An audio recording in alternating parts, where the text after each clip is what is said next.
So, Julio, do you have a first question for me? I do have a first question for you. So, Bruno, here's what I got. I've heard that partners care most about fit. Is this true? Should I prepare only for fit and assume that the case will be fine? Okay, that's a good question. So, and I hear that a lot, and it's partly true. So I think people confuse the word fit. So usually when consulting firms say that, or when partners even say that, they mean something completely different from what people understand. So people understand that when they say that they look for fit, they're talking about the personal fit portion of the interview, and that they don't care a lot about the case. But the truth is, when they're talking about fit, they're talking more about professional fit than the cultural fit with the firm, for instance. Obviously, they care about this, but I wouldn't say that they care a lot more than in the first rounds. Yeah. I'd say that's quite even. What they're looking for is, are you a good fit with the profession of being a consultant? Are you going to be a good professional?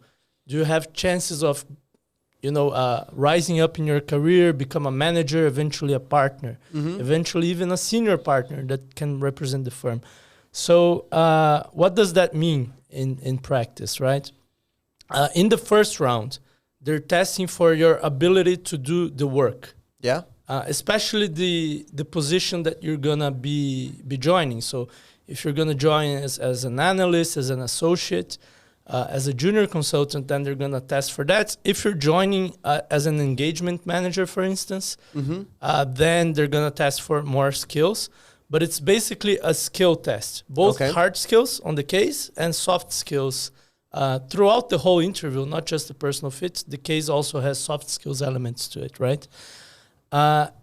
When you go into a final round with a partner, they already know, or they have a good evidence that you can do the job because you've been tested for that, both on the hard skills and the soft skills level.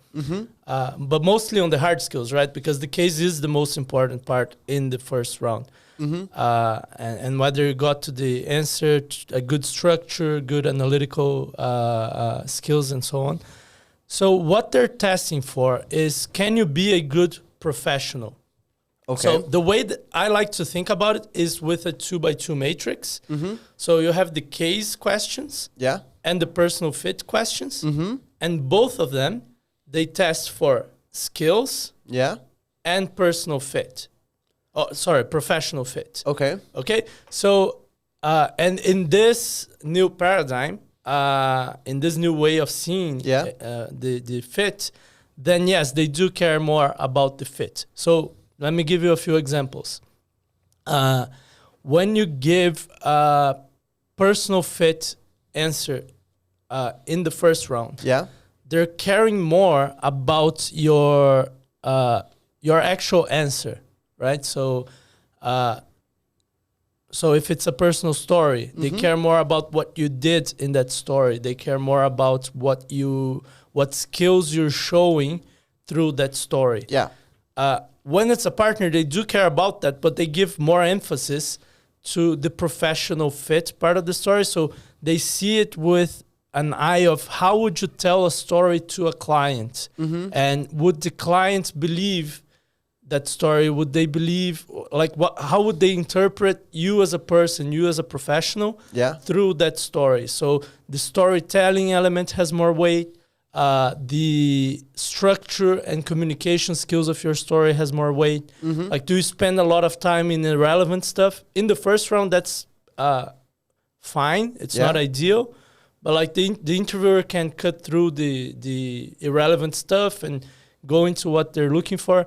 The partner is not so forgiving, because what they see is, this person is going to tell an irrelevant story that's maybe not entertaining, not relevant, doesn't convey any skills, doesn't convey any competence. So they're just going to waste the client's time, and maybe the client's going to think that they're just wasting their time, On the case, which I think is the most interesting part, again, you have the competence stuff, which is, can you structure the problem? Can you solve the analysis? And that's already tested. So they sure are going to retest it to see if it was actually well tested in the first round. but they're also looking for a professional fit in how you solve the case. A few examples. They might give you a poorly scoped problem. That's very rare in the first round. But in the final round, they might give you a problem that they don't give you an actual objective. They don't give you a full assessment of the client situation. It might be confusing. It might not even be a client problem at all. It might be like, oh, where do you see the future of this industry going in the next 20 years?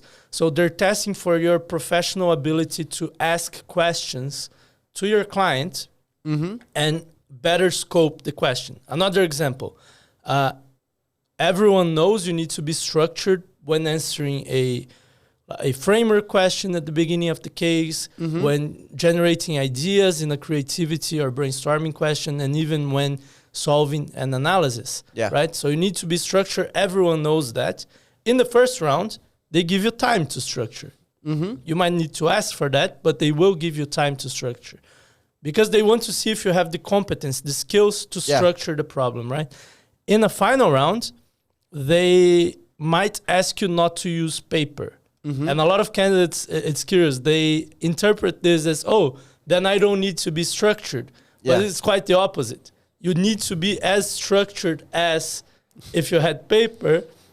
But what they're testing for here is, are you naturally and fluently able to structure the problem?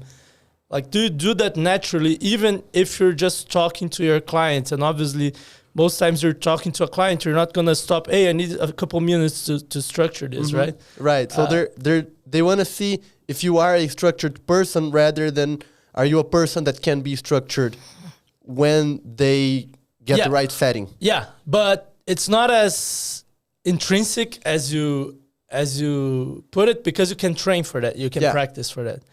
I mean, some people think it's intrinsic, and at McKinsey, they used to call these things intrinsics, so intrinsic skills. But what we've found is you can actually develop this. Like I used to be very unstructured, and I developed it up to the point that I am naturally structured right now because I've developed this skill, and I've seen a lot of people doing it. But so this is a couple examples. A third example would be numerical fluency. So if I throw like 5 numbers at you, can you get to a ballpark really quickly? Or even better, do you naturally do the math, even unprompted, and get to the ballpark? So if I say, oh, the store has 300 square meters and it's open from this time to this time and the average ticket is this, and then like, do you naturally get to, oh, so they average this much money per square meter, which is better than benchmarks. Now, this is a retail specific thing. Maybe you don't have benchmarks for that and it's fine. But that's the kind of math that consultants naturally do. Even when unprompted, like they're curious numerically and fluent enough to do these like 2-3 operations, math equations and operations in their mind that the partner is seeing if you're able and if you naturally do it. So that's what they mean by fit. It's not like, oh, my answer to why consulting was way better than other candidates, thus I'm going to hire this guy. Like it doesn't really matter if the intuitive things, like the things that are below the waterline in the iceberg analogy, if they don't match. So that's what they mean by they look for fit more than in the first round. And if you want to call that fit, I'm fine with that. But it's not what 95% of candidates think it means. Like the case is as important as the personal fit in the final rounds as well. But they're looking for different things which are more related to professional fit than your core skills and competence to solve the case. So it's more like, are you solving the case as a consultant would versus did you get the answer and even the process right? All right. Makes sense. Yeah.